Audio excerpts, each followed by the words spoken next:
केंद्र सरकारने आता ट्रॅक्टर बाबत एक नवी अधिसूचना जारी केलेली आहे आणि ज्यामध्ये समावेश करण्यात आलेला आहे ब्लॅक बॉक्सचा।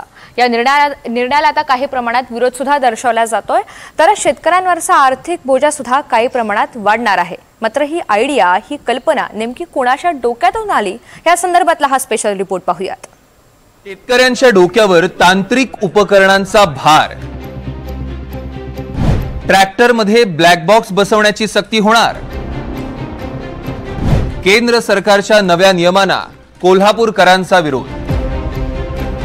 देशभरातल्या लाखो ट्रॅक्टर मालकांच्या खिशाला आर्थिक झळ बसणार आहे, कारण केंद्र सरकार ट्रॅक्टर मध्ये विमानांसारखा ब्लॅक बॉक्स आणि जीपीएस ट्रॅक्टर बसवण्याच्या तयारीत दिसतंय आणि यासाठी जवळपास 25,000 रुपयांचा खर्च शेतकऱ्यांना करावा लागणार आहे। मालवाहू ट्रॅक्टर बाबत केंद्र सरकारने एक अधिसूचना जारी केली। या अधिसूचनेनुसार ट्रॅक्टर बाबत काही नवे नियम अंमलात आणले जातील, ज्यात black box system, GPS system बसवण्याचे नियम आहेत। सरकारने 18 ऑगस्ट 2025 पर्यंत नव्या नियमांबाबत हरकती नोंदवण्याची मुदत दिली आहे। 1 डिसेंबर 2025 पर्यंत या हरकतीनुसार अधिसूचनेत बदल केले जातील आणि 1 ऑक्टोबर 2026 पासून मालवाहू ट्रॅक्टर बाबत नवी नियमावली लागू केली जाईल।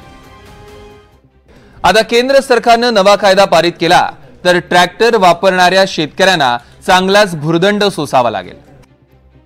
नव्या केंद्रीय मोटार वाहन सुधारणा कायद्यानुसार ट्रॅक्टरमध्ये जीपीएस ट्रॅकिंग सिस्टीम, विमानात वापरला जाणारा ब्लॅक बॉक्स, ट्रॅक्टरला जोडल्या जाणाऱ्या ट्रॉलीसाठी महागडं मेकॅनिकल कपलिंग आणि इलेक्ट्रिकल कनेक्टर वापरणं बंधनकारक केलं जाईल। आता जो ट्रॅक्टर शेतात आणि गावात फिरतो त्याला जीपीएस ट्रॅक्टरची काय गरज?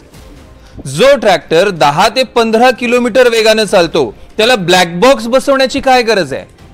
असे अनेक प्रश्न शेतकऱ्यांकडून विचारले जात आहेत। केंद्राच्या या नव्या नियमांच्या विरोधात कोल्हापूरकरांनी पहिला आवाज उठवला। जीपीएस सिस्टीम आणि विमानात जसं असते त्या ब्लॅक बॉक्स हे आमच्यासारख्या शेतकऱ्याला परवा विमानाचा अपघात झाला म्हणून कळालं की असा काहीतरी बॉक्स असतो, त्याची काय ट्रॅक्टरला बसवायची गरज नाही। ट्रॅक्टर शेतीत नांगरटीला वापरला जातो, मुळात रस्ते काय पाण्यात रस्त्यांना फिरणारं वाहन आहे।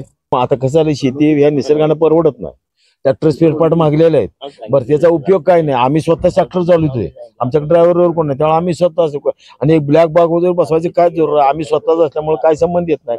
आणि दुसरं म्हणजे हे चिप वगैरे हे ट्रॅक्टर ह्याला चालत नाहीये, हे सगळं शेतातलं वाहन आहे, हे काय कार वगैरे असं असलं तर गोष्ट वेगळी। ट्रॅक्टर शेतीचंच काम करतो, जर काय समजा शेतीतलं काय उत्पन्न निघालं असेल तेवढंच घेऊन जायचं असेल मार्केटला, नाही तर मार्केटमध्ये सुद्धा शेतीला याची काय गरज नाही ट्रॅक्टरला, त्यामुळे परवडत नाही लादून। केंद्र सरकारच्या अधिसूचनेनंतर राज्यातलं राजकीय वातावरण तापण्याची चिन्ह आहे।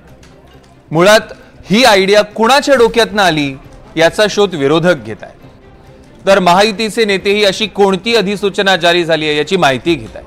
ब्लॅक बॉक्स म्हणजे याचा ईडीआर म्हणजे त्या ट्रॅक्टर ट्रॉलीचा एकूण सगळं काय काय झालं याची माहिती असणारा ईडीआर म्हणजे तो बसवावा अशी सूचना केलेली आहे। आणि त्या ईमेल लिंकद्वारे या ऑब्जेक्शन्स केंद्राकडे पाठवावेत अशी आमची विनंती आहे। आणि केंद्राला देखील विनंती आहे की हा गरज नसलेला कायदा लागू करू नये। त्यांनी सजेशन ऑब्जेक्शन मागितलेलं आहे, त्याला शेतकरी म्हणून आमचं ऑब्जेक्शन आहे। ते काय मी समजून घेतलेलं नाही, मी आज वर्तमानपत्रामध्ये वाचलं। आता विमानामध्ये जो ब्लॅक बॉक्स असतो त्याचं जो अपघात जर झाला दुर्दैवानं तर त्याचं कारण शोधण्यासाठी ते असतं। आता नेमकं ट्रॅक्टर आणि ट्रॉलीमध्ये करणार आहेत काय, मी गडकरी साहेबांशी समजून घेईन आणि मग यावर मी वक्तव्य करेन। जीपीएस ट्रॅक्टर आणि ब्लॅक बॉक्समुळे शेतकऱ्यांचा आर्थिक भार वाढणार आहे, पण विरोधाचा सूर पाहता केंद्र सरकार माघार घेणार की आपल्या निर्णयावर ठाम राहणार हे पाहणं महत्त्वाचं ठरणार आहे। विशाल पुजारी, एनडीटीव्ही मराठी, कोल्हापूर।